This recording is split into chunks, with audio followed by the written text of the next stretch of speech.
In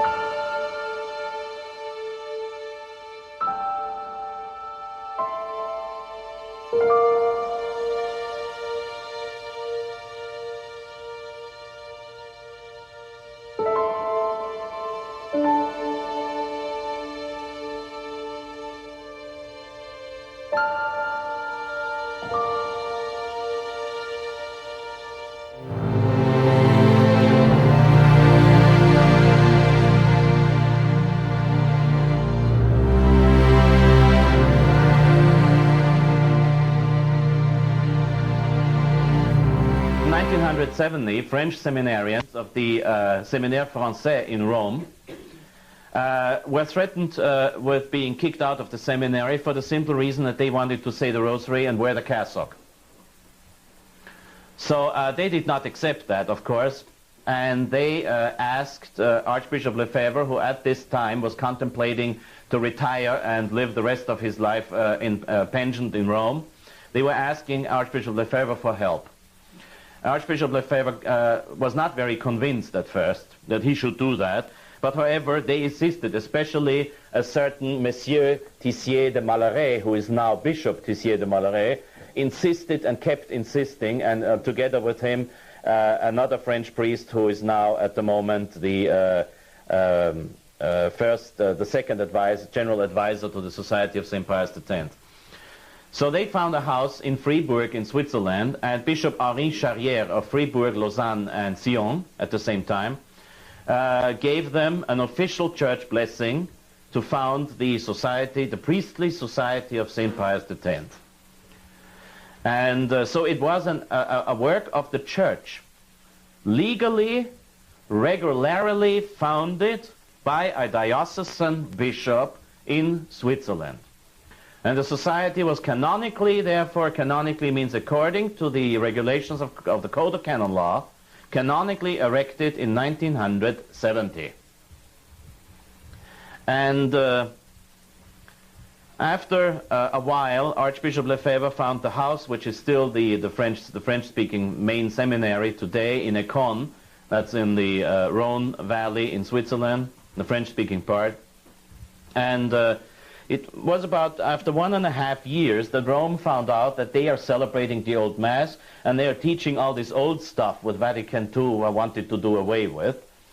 So they sent in 3 investigators, Cardinal Garon, Cardinal Wright, and Cardinal Tabera, who, quote-unquote, investigated. Right there in the place, they all gave praise on the whole outfit and said, this is beautiful, wonderful, everything according to the canonical regulations. I wish we had that elsewhere.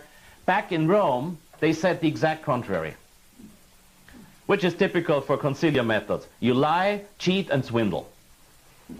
When you read Vatican II and its footnotes, you will find out that they lied, cheat, and swindle. They, in one and the same sentence, footnote at the end, they quote the guy, a church father or somebody else, quote it in the footnote in the first half of the sentence, and then they say the contrary in the second half of the sentence, and put the footnote at this, after the second half of the sentence, quoting, for example, in Gaudium et Spes 22:2, the church father Justinus, contrary to what Justinus said.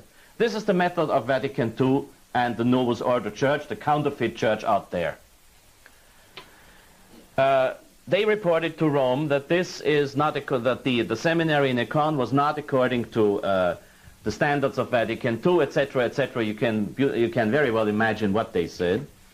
And so Rome said, we're going to shut down this thing.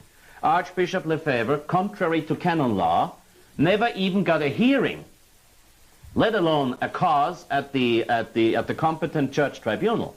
Never anything.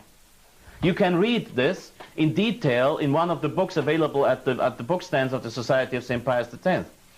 Archbishop Lefebvre was not even heard, which is against canon law.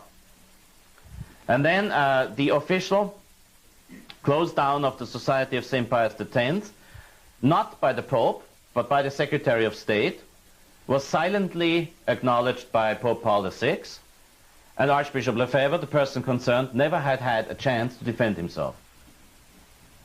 So this is the methods of, as Father Trinchard pointed out, tyrants who use canon law when it serves their purposes. But they do not understand canon law, they do not understand divine law, they do not understand eternal law, and they do not understand the meaning of law itself, the purpose of law, justice. So the Society of St. Pius X went on all the same. Rome explicitly forbade Archbishop Lefebvre to ordain priests. However, in 1976 he did ordain priests against the explicit instruction of Rome, and so they suspended him ad divinis. That means he was further on, according to what Rome believed, further on he was not allowed to say Mass except privately, and he was not allowed to give the sacraments except in the case of emergency. And this is exactly what we are in. We are in a case of emergency. The Church provides jurisdiction. Read canon law. The new code of canon law confirms what I say. I do not have to quote the old canon law to make my point. The new code of canon law affirms in several canons the old law of emergency. Now, why are we in an emergency? Well, listen to my lecture 1, 2, and 3, and you will see we are definitely in an emergency with 99% of the hierarchy preaching heresy. You need Catholic priests. You do not want to go to confession to a priest who says, "Oh, come on, that's not a sin. What's the matter with you?" Today's priests tell young people in the confessional it's all right to go to bed before you're married. Wonderful. This is not what you want when you go to confession. You want to hear the Catholic moral theology, also because otherwise the absolution is invalid. So here some people, some conservatives, I'm not a conservative, I warn you, I'm just plain Catholic. So some conservatives are worried about the jurisdiction of the Society of St. Pius X. They are absolutely not worried about priests who explain away sins in the confessional, which makes absolution invalid. They're absolutely not concerned and worried about priests who give general absolution, which in 99.999 cases is invalid. I have so far known only one single case of general absolution having been valid after the Second World War. And that was on a plane that was threatened with a crash. And the priest got up, turned around, grabbed the microphone, and said, "Anybody who's a Catholic, do an act of contrition, ego vos absolvo peccatis vestris," and so on, gave general absolution. That's valid according to Pius XII. It's valid according even to the decrees of the present Pope. 99.9% of all general absolutions are not valid.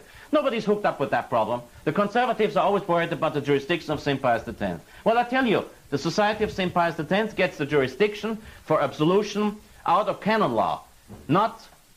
Canon law says jurisdiction can be given either by the competent authority or by the Church itself.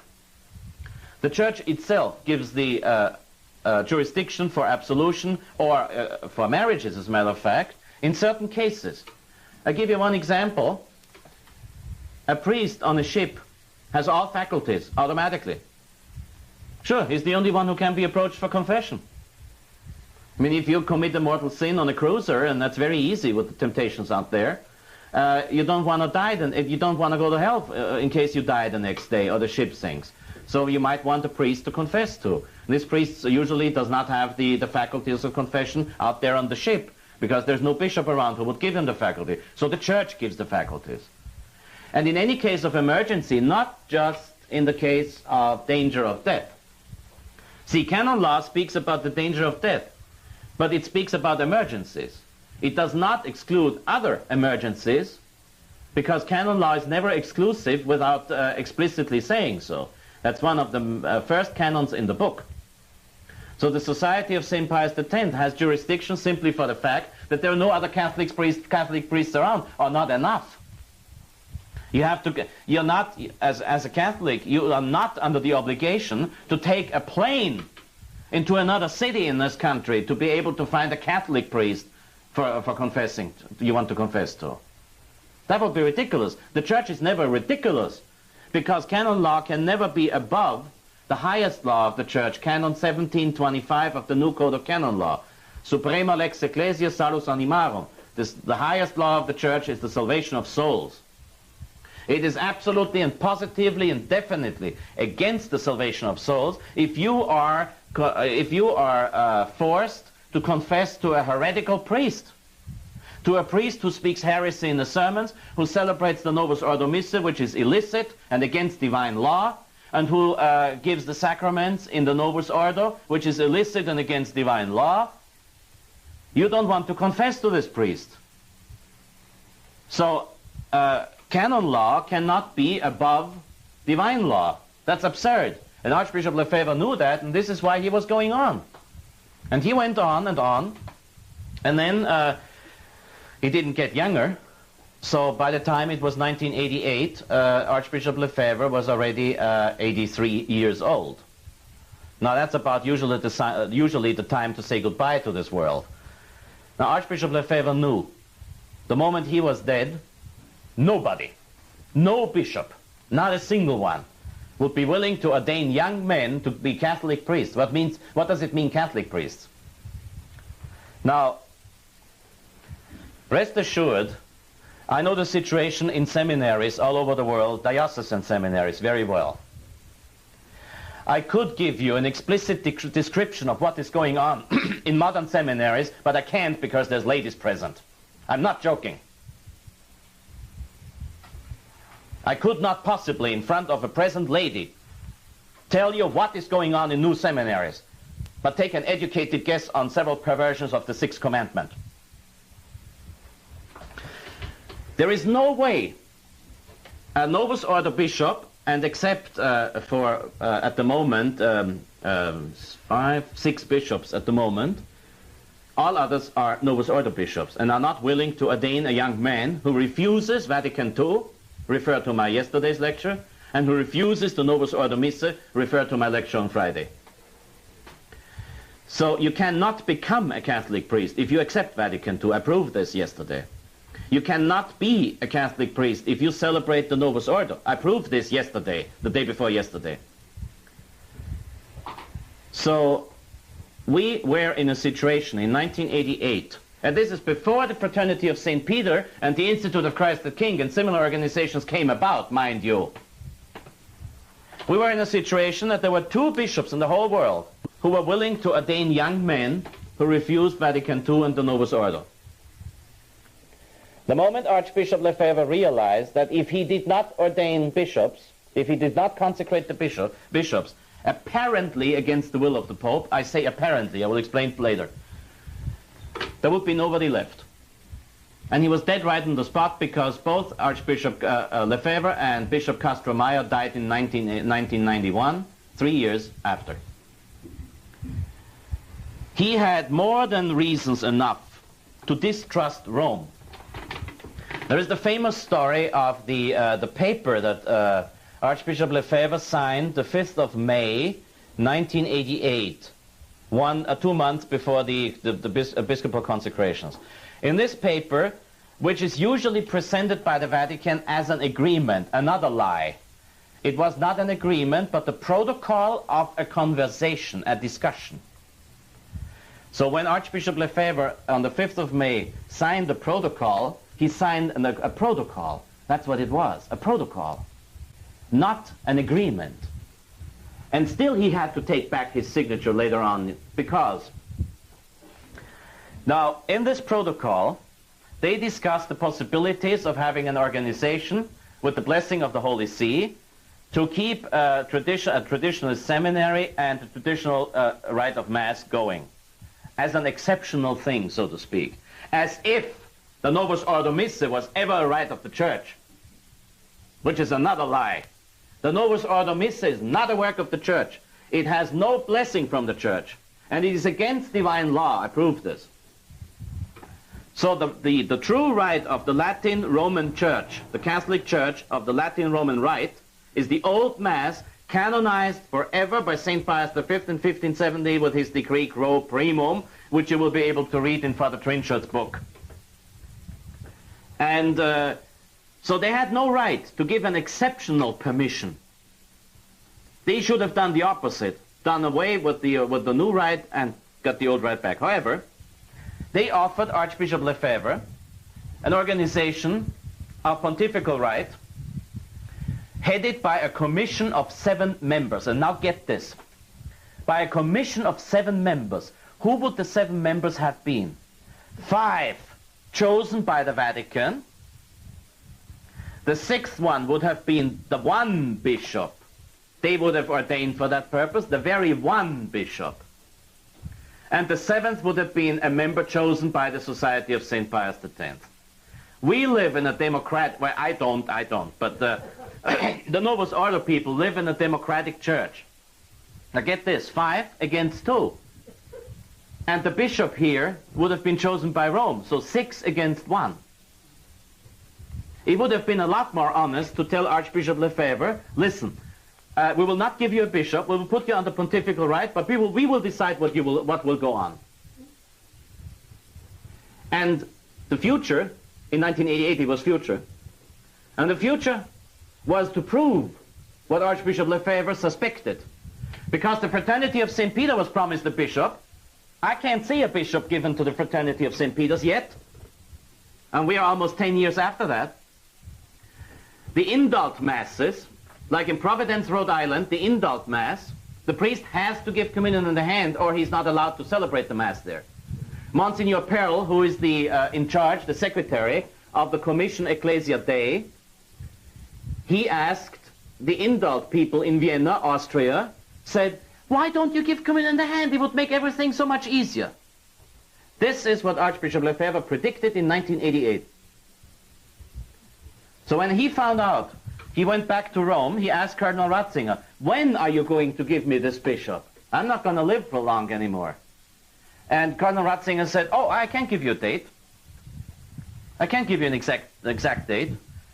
Archbishop Lefebvre tried again. He said, well, how about the 15th of August? Can I rely on your consecrating a bishop for my purposes the 15th of August? Oh, no, I can't give you a definite answer on that. Well, what do you call that? In English, it's called stalling. And stalling usually has not exactly an honest purpose, except in war. So Archbishop Lefebvre said, okay, I see what's going on.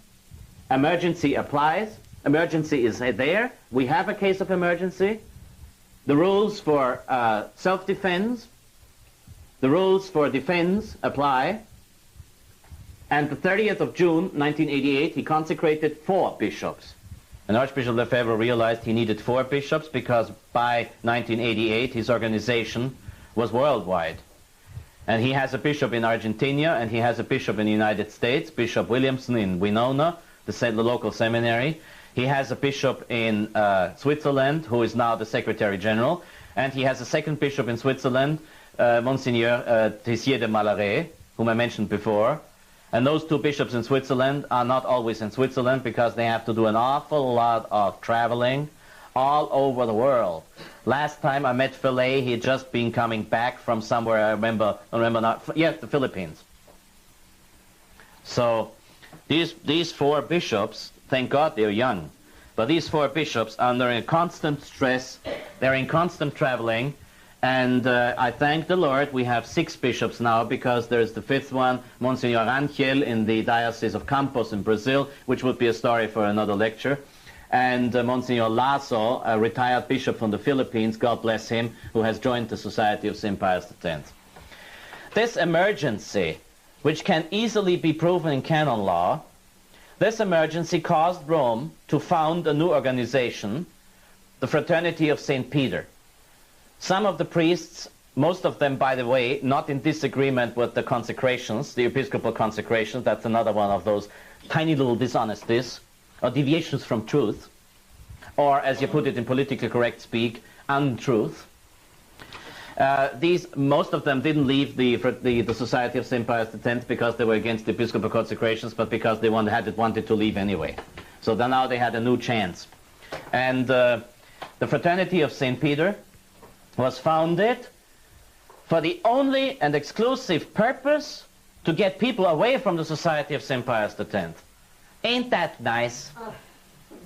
So, an organization like this does not have the blessing of the Holy Spirit because the Church does not do things like this. The Church does not do that. Enough about the fraternity of St. Peter. Why did I say before that Archbishop Lefebvre consecrated those 4 bishops with the will of the Pope? What is the will of the Pope? What is it? Now, the present Pope is a man who says Christ is really substantially present on the altar in Mass. And then he celebrates a Mass that never mentions this fact. So what does he mean? In another one of his encyclicals, the Pope says, only if you have the full Catholic truth you can be saved. And then in another place he says, Christ does not deny salvation to the efforts, mind you, of Protestant churches. Doesn't mean the individual Protestant. Maybe. But the efforts of Protestant churches, never. So what does he mean? Well, if I'm nice to the Pope and I'm respectful to the Pope, and I have to choose between one of his 2 opinions, I will choose the one that confirms with church tradition. Now, if the Pope says to Archbishop Lefebvre, I don't want you to ordain these bishops, but at the same time, in writing, he has signed the new Code of Canon Law, which in Canon 1725 says the highest law of the Church is the salvation of the souls, and Archbishop Lefebvre was able to prove that the salvation of the souls depended on correct theology, on correct confessors, and on the only right of the Roman Catholic Church. He had the will of the Pope, the real will of the Pope. The will of the Vicar of Christ, the will of the successor to St. Peter, not the will of Karol Wojtyła, John Paul II. Again, another one of those contradictions. So what would he have gone according to? I mean, you don't choose the heresy, you choose the orthodoxy. Okay? So he went on, and as a matter of fact, at the Episcopal consecrations, the 30th of June 1988, the Mandatum Apostolicum was read. The Mandatum Apostolicum is a letter, and there's a prescribed formula for it, that says, I, John Paul II, bishops of the Church, a Vicar of Christ, Bishop of Rome, Archbishop of etc., Primate of Italy, and Patriarch of the West, and so on, and servant of the servants of God, hereby allow you, Bishop so-and-so, or Archbishop so-and-so, or Cardinal so-and-so, or anybody in good standing with the Catholic Church, to consecrate the following priest, to the bishophood. Archbishop Lefebvre, of course, could not put in the name John Paul II, so he said the Church, exactly according to canon law. If my bishop refuses to give faculties of confession to me, and one of you comes to me and says, Father, I want to confess to a Catholic priest, could you hear my confession? I got, in that moment, latest in that moment, I get the faculty from the Church, and that is declared in canon law. Archbishop Lefebvre received the faculties to consecrate those bishops because of the emergency situation in the Church provided by canon law. These were canonically correct consecrations. You understand this? And that's basically the story of the Society of St. Pius X. And they're the only ones who, unlike me in rather milder terms, but very definitely, acknowledge the fact that the present Pope's encyclicals are packed with heresy. The Fraternity of St. Peter officially agrees with Vatican II and officially agrees with the present Pope's encyclicals. So they're not Catholics, officially, objectively. They are formally not Catholics. Formally, in their heart, I don't know. I have friends in the Fraternity of St. Peter's who are good priests, but formally, they're not Catholics. Formally, they're in heresy because they sign and affirm officially, formally, objectively, heresy, which means Vatican II. Refer to yesterday's lecture. And the same with the Institute of Christ the King. The Institute of Christ the King, founded by Monsignor Wack, and because I was stupid enough not to see what was going on, and I like to have this on tape because Monsignor Wack never tells anybody about it, the Institute of Christ the King could only be founded because I was the bum who made it possible that he had 4 priests ordained. I'm not going to say here how I did it. And so he was able to start the Institute of Christ the King because now he had 6 priests instead of 2. Unfortunately. Because as much as I like the Institute of Christ the King, as much as I like their priests, and I really like them, one of them is my best friend, Monsignor Wack celebrated with the Pope, second Eucharistical prayer, together with Dom Gérard Calvet, the abbot of the Benedictine monastery in France, that he founded to celebrate the Old Rite. They celebrate the 1965 Rite, if you call that the Old Rite, I don't know.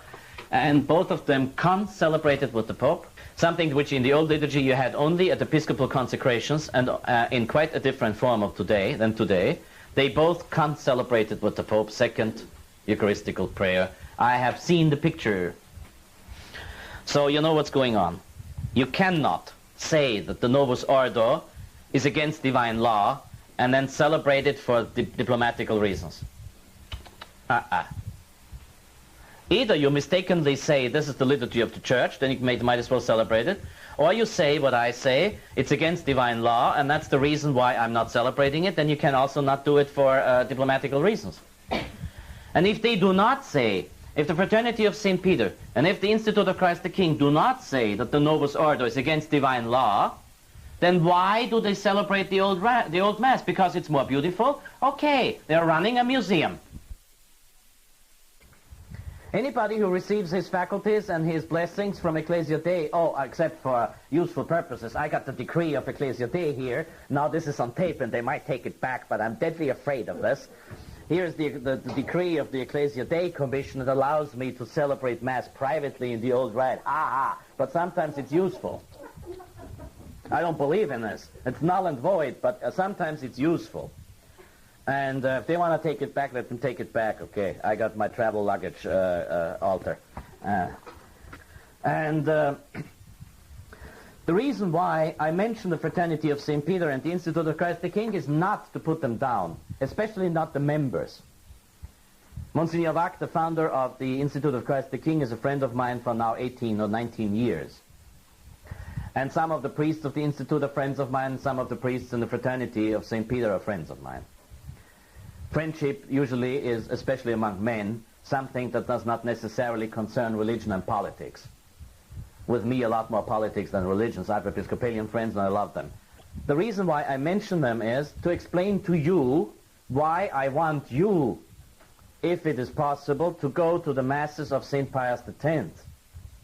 Now, if you happen, I don't know the geographical situation here, if you happen to live around the corner of a chapel of the Institute of Christ the King or the Fraternity of St. Peter, and the chapel of the Society of St. Pius X is 2 hours away, of course you're allowed to go to the, provided it's the old Mass and they don't give communion in the hand there, because like they do in indult Masses, or if you live around the corner of the indult Mass, and they do not commit sacrilege there, you're allowed to go there. But, I warn you, first of all, there's two dangers.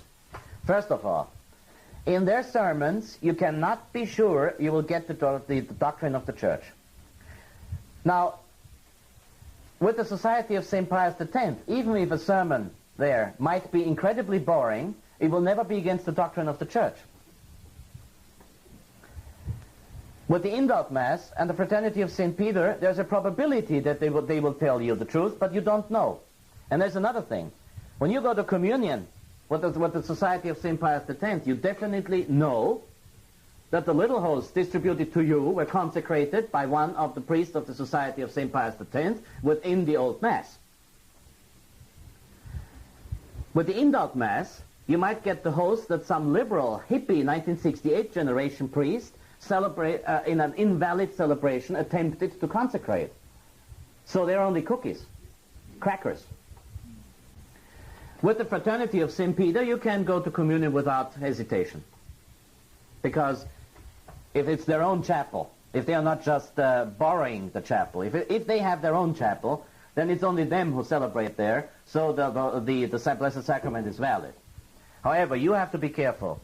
If you can't go to anywhere else but to the indult Mass, go, but don't go to communion. You don't have to. The Church says you must go to communion once a year. Well, once a year you will be able to drive 3 or 4 hours to the next chapel, if you have to go that far, to the next chapel of St. Pius X and receive a definitely, positively valid communion there.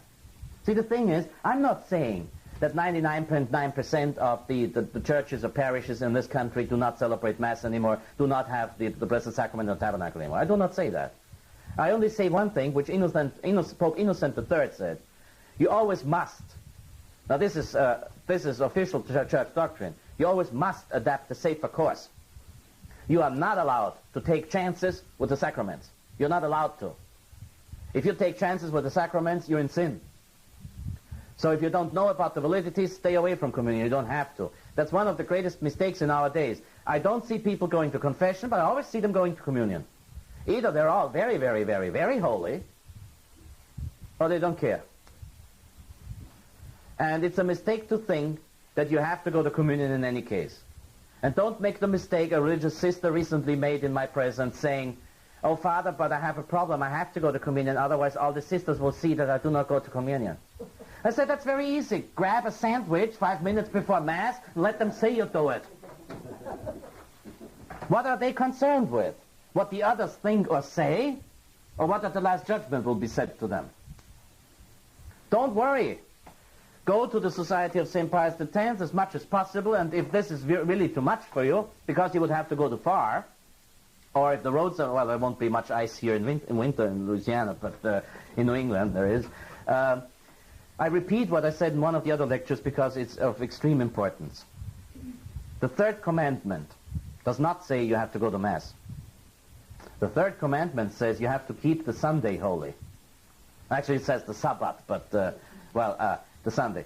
You have to sanctify Sunday. That's the third commandment. It is the church that says you have to go to Mass. The church can only give positive laws. So the church has to provide the possibility for you.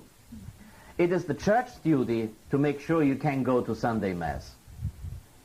So if the church does not provide you with its own liturgy, this is defined dogma of the Faith Council of Trent. The faithful have the right, God-given right, to receive the sacraments in their own right. My own right is not the Novus Ordo of Paul VI of infelicitous memory. My own right is the everlasting Mass, the Mass, la messe de toujours, as Lefebvre called it, the Mass of all the times. That is my own right, not a newly written up right. And in this context, I quote Trent again. 7th session, Canon 13. You will find it in Father Trinchard's book. Canon 13 of the 7th session said, whoever says that one of the pastors includes the Pope, right? It doesn't say one of the pastors subject to the Supreme Pontiff. It says one of the pastors, so it includes the Pope. Whoever says that one of the pastors is allowed to omit or add anything to the liturgy or to write up a new liturgy, he's outside the church. If Pope Paul VI had said that, he would have ceased to be pontiff, most probably. He never said it, he just did it. He never endorsed it either. He never put his signature to a decree that says you have to use the new rite. So Pius V said you must not create a new rite. The Council of Trent said you cannot create a new rite. And Paul VI did not say we have to use the new rite. So the book he created, the book he had written up by a couple of bureaucrats, this book is just simply null and void. And all Paul VI says in his introduction to the book, the Constitutio Apostolica Missale Romanum of 1969, he says, I like this book, and I add 3 Eucharistical prayers. Nowhere does he say you have to use it. So if you use it, you're going against divine law, defined Council of Trent. You're going against divine law established by Pius V forever. And you think you're obeying something which was never decreed by Paul VI of most infelicitous memory. So you understand what I'm saying? The new Mass is illicit. It is not my right. The Council of Trent defined that I have the right to hear Mass according to my right. So what do you do if you cannot have the old Mass because it's too far away? Father Schmidberger once said, and I think he's an authority on those things because Father Schmidberger is not known for being overly indulgent with people. Father Schmidberger said, if you have to drive for more than an hour to get Mass, then you are dispensed. Well, for European standards. I mean, 1 hour in Europe is like 5 hours in Texas, right? So your conscience will have to tell you what you do. But in New England, on icy roads, I would never tell anybody to drive an hour to Mass. It's ridiculous. You don't have to risk your life for something the church guarantees to you and does not give to you.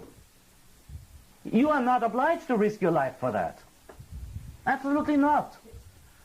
The Church has dogmatically defined that you have a right for the old Mass, and it doesn't give you the old Mass. We need a so-called excommunicated group to provide so-called, I will come back to that, we need a so-called excommunicated group to provide us with what the Church guarantees dogmatically defined in the Council of Trent. This is ridiculous.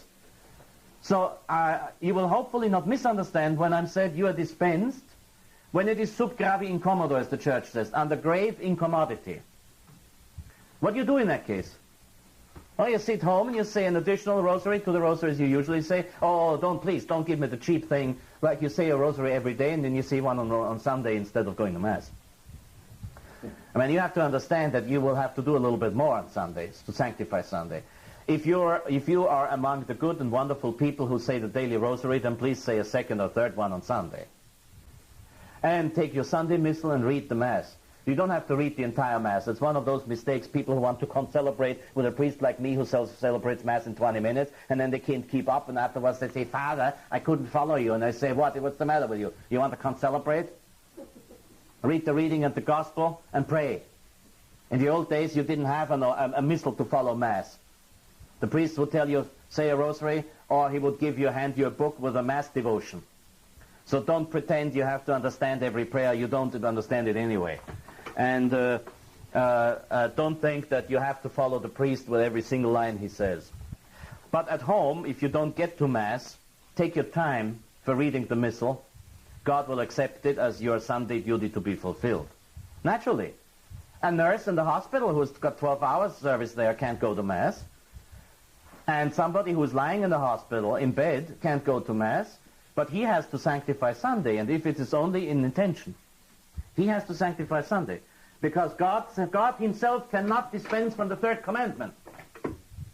Because the three commandments concerning himself he cannot dispense of. God cannot dispense you from believing in him, from having to believe in him. God cannot dispense you from not abusing his name. And God cannot dispense you from fulfilling Sunday obligation.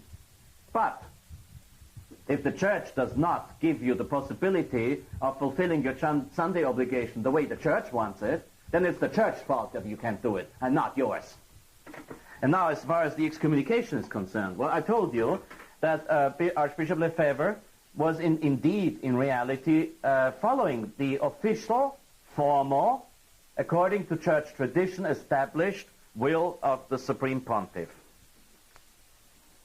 So the excommunication is invalid, of course. According to Canon 1325, I believe it is, don't kill me if I made a mistake, of the new Code of Canon Law, which was signed by the present Pope in 1983, according to this new Code of Canon Law, which says, if somebody commits a crime against a canon of this book, even if he erroneously is in good conscience, he cannot be punished with the full punishment.